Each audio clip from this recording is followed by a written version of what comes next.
We're here together as brothers. We have myself, Ikenga Imo Ugochini, representing that of that constituency. Honorable Obiagocha, after me, who will make his comment, and leaders of the opposition political parties who are also here led by Gosin and our traditional ruler. I personally received the news of the rejection of the bail application with sadness. It was unnecessary. We lost an opportunity to commence the process of healing in our land.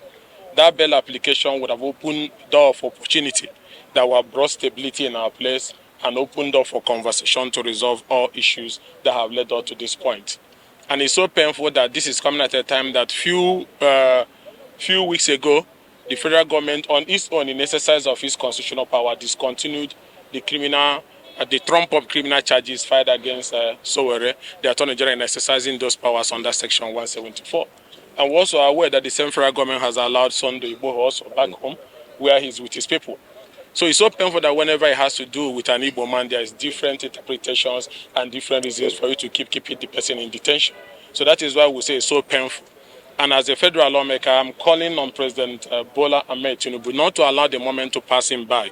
That what the president should do is to invoke the powers given to him and the Attorney General in particular under Section 174, 1C of the Constitution to discontinue these charges that have been filed against Nnamdi Kanu.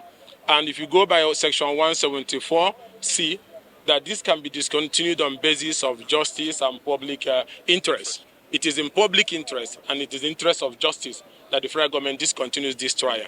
And it's also painful for us that this bail application was rejected, but we hope that President Mohamed Buhari should take the moment and discontinue this trial.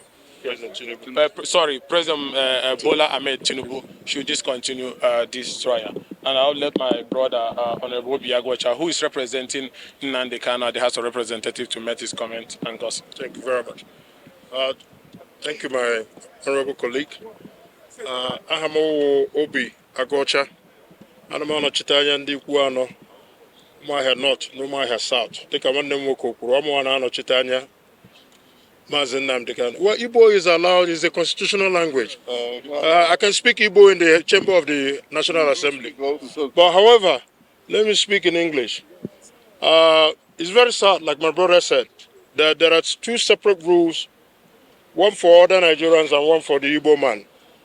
Nigeria appears to still be in distrust and uncomfortable with the Igbo man.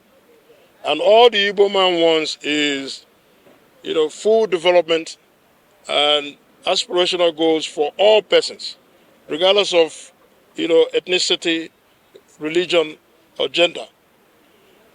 We are very saddened about today. Like my brother said, this is a great, unique opportunity that has been missed, that would have been the basis for peace and reconciliation in the Southeast.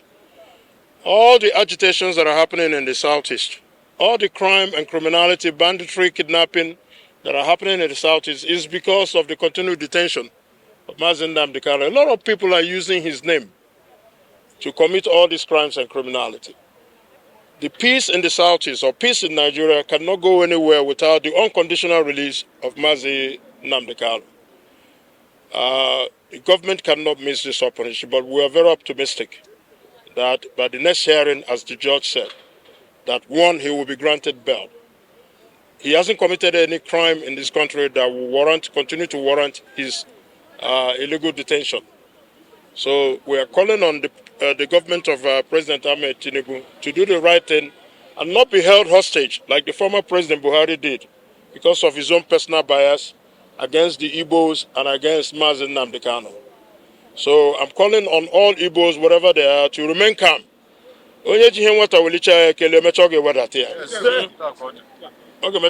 This man will walk away free one day to the glory of God. Thank you.